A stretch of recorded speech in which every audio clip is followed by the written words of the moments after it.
Greetings everyone, and thank you for joining us for this week's edition of G News Plus. I'm Don Valiant, and this is the news from Gyeonggi Province this week. Hyeojonggang, or morning bell soup, was a mysterious historical dish of old Korea. However, its mystery recently has been solved through intensive investigation by a devoted man. Morning bell soup was a local dish supposedly eaten at daybreak by aristocratic families who used to live in the area of the Namhansansong Fortress in Gyeonggi Province. However, with the passage of time, its recipe was completely lost. Sung Baek-il, a restaurateur, spent the past 2 years painstakingly searching for the original recipe and finally succeeded in restoring this historical dish through hundreds of trials and historical verifications. 해동죽지 문헌에 실린 남한산성 전통 음식인 효종갱을 아무도 복원하려고 하지 않아 제가 여러 번의 시행착오를 거쳐서 복원하게 됐습니다. Morning bell soup uses soybean paste as its main ingredient and requires 5 hours of boiling with various seafood items as well as beef bones and ribs. 효정갱이라는 음식은 처음 먹어봤는데 음식에 전복이랑 갈비도 들어가서 굉장히 고급스러워 보이고요. 맛도 먹어보지 못한 되게 독특한 맛이고 아주 담백한 맛이 느껴져요. Morning bell soup is now a registered trademark and is available for use by all restaurants within the Namhansansong Fortress area. 저희 남한산성 문화관광사업단에서는요, 2014년 세계유산 등재 추진과 관련하여 저희 사업단과 사기 내역 공동으로 남한산성의 대표 음식인 효종갱을 개발하기 위하여 지금 현재 진행 중에 있습니다. More systematic support seems critical to preserve the tradition of this historical dish, which currently relies on the efforts of a lone individual. A sustainable development contest took place in Korea in line with the efforts of the UN Commission on Sustainable Development. 10 local Agenda 21 teams of Gyeonggi Province qualified for this provincial contest and gave presentations on their activities concerning environmental issues such as resource recycling, local energy consumption, natural ecology education, ecological arts, and many other areas. The local Agenda 21 stems from Agenda 21 that was adopted for global environment protection as part of the Rio Declaration by 179 heads of state at the UNCED conference in Brazil in 1997. 실제로 나뭇잎, 떨어진 나뭇잎이나 이런 조형물 가지고 하니까 재밌고 좋아요. 유익할 것 같아요. 또 아이들 생태 교육 하는데 학생들한테도 많이 도움될 것 같아요. One of the major objectives of this contest was to share the achievements and experiences of local Agenda 21 activities among the 31 cities and counties of Gyeonggi Province. 주요 참여 그룹은 행정의 행정, 그리고 NGO, 그리고 지역의 활동가 및 의제 실무자들 이 세 분야의 워크숍으로 진행됩니다. 그래서 미래 과제를 도출하는 시간으로 Under the theme of We Whom the Future Wants, this contest is concerned about the environment that we will leave to future generations. 이 행사를 통해서 국제적인 지속가능 발전에 대한 추진 전략을 마련하였고 이러한 것을 지방 차원에서 널리 알리기 위해서 이번 행사가 의미가 있다고 하겠습니다. The contest participants unanimously agree to do their utmost to create a Gyeonggi Province in which sustainable development is realized. Consumer safety education for children is being provided by the Gyeonggi Province Consumer Information Center. Such education is also useful for parents. Children in this kindergarten in Ansan City are wide-eyed when water is poured onto colorful chewing gums. The water is soon stained with deep colors. Children are learning to recognize the danger and safety of the products around them through this program. 비비쳐. 눈에도 들어갈 수 있고 코에도 들어갈 수 있고 안 그러면 입에 꿀꺽 삼킬 수도 있어요. Consumer education for children targets kindergarten and primary school children and seeks to help them recognize products that are safe to purchase. It was designed to teach children how to identify the dangers of some foods and products from a child's perspective. 어린이들이 소비 생활을 하면서 불량식품이나 불량완구 그리고 레포츠 용품 때문에 안전사고를 당한 일이 많이 접수가 됐습니다. 어린이들이 어떻게 하면 소비 생활에서 피해를 입지 않을까 하는 차원에서 이런 교육을 실시하게 됐습니다. A total of 53,000 children in Gyeonggi Province have already received consumer safety education, and public reaction to this program is very positive with a high satisfaction rate of 93%. 실생활 속에서 아이들이 직접 경험해보고 느껴봤던 그 현장에서 일어날 수 있는 위험 상황들을 보니까 아이들이 더 공감하는 것 같아요. The importance of teaching children about the safety of products is increasing since products that target children tend to carry more stimulating elements to attract their attention. The Gyeonggi Provincial Council opened its 271st extraordinary session and began deliberation of a number of provincial issues.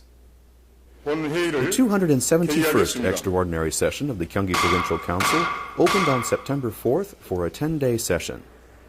During this extraordinary session, a total of 27 items were tabled, including the bill for the revision of the ordinance for the establishment and operation of welfare facilities for people with disabilities in Gyeonggi Province.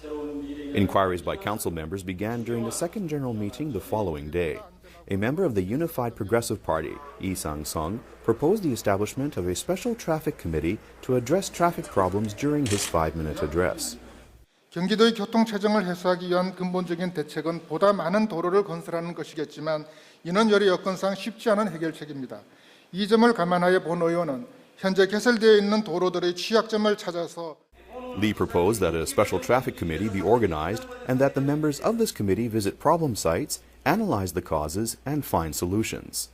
Another council member from the Democratic United Party, Kim Jong-seok, a member of the Urban Environment Committee of the Council, pointed out the administrative vacuum created by Governor Kim Moon-soo during his run for the party nomination during the New Frontier Party's presidential primary and urged the provincial administration to provide solutions to problems in its new town policies. 1억 원 미만이 13개 환급받는 것은 14개에 불과한 것으로 나타났습니다. 뉴타운 사업 더 할 수 있겠습니까? 없겠습니까? Each standing committee of the council will visit provincial organizations such as the Gyeonggi Arts Center and the Local Government Officials Development Institute to review progress performance. A comprehensive plan for the employment stabilization of non-regular workers will soon materialize in Gyeonggi Province. There are 1.6 million non-regular workers in Gyeonggi Province, accounting for 35.4% of all employed workers. Following the enactment of the ordinance for the improvement of non-regular employment conditions for the first time among larger autonomous bodies of Korea in January this year, the Gyeonggi Provincial Council approved the commissioning of a preliminary study for the establishment of a comprehensive plan for the same purpose. This study has a special implication in that it also includes an examination of non-regular employment among private enterprises. 공공 집단에 속한 사람이 아니라 도내 사업체에 비정규직을 고용하고 있는 사업체가 어떻게 이분들에 대해서 고용을 개선시키고 이 정책을 끌고 갈 거에 대한 연구의 포커스가 좀 더 지어졌으면 합니다. The public sector portion of the study will be based on extensive interviews, while the private sector portion will be implemented through on-site surveys at 650 selected major enterprises. 의지를 갖고 지자체에서 비정규직의 근로 개선 조건을 향상시키고 정규직 정하고 하는 게 과연 제대로 될까? 근데 이번 조례를 통해서 이 조례에 근거해서 이런 것들이 좀 정리가 되면은 The results of the study of non-regular employment in both public and private organizations will be published in January next year, and planning based on the study results will begin shortly thereafter.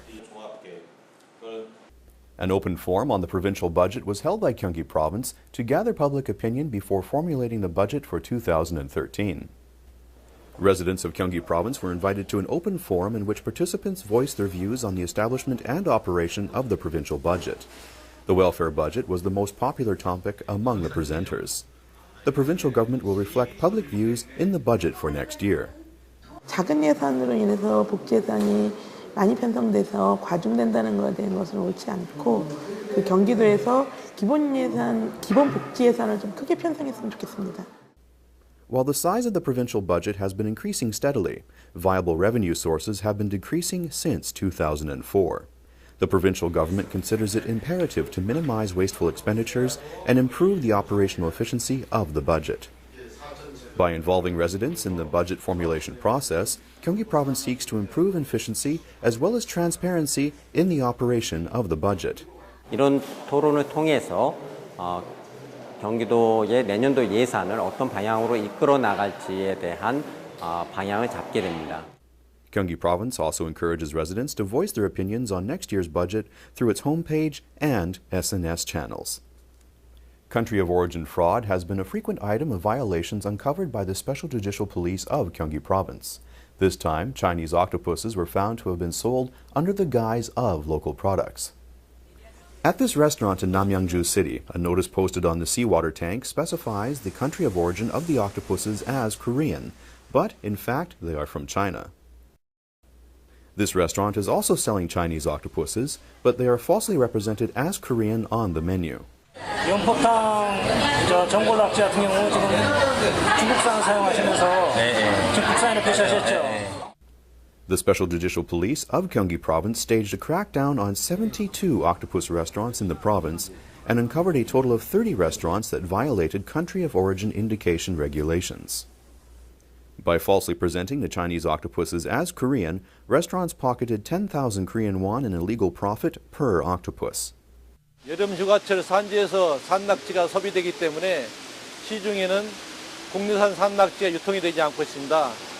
그리하여 중국산 낙지가 국내산으로 등급되고 있습니다. The violators who are uncovered during this crackdown will be fined up to 100 million Korean won. The Special Judicial Police will continue to monitor these violators for further violations.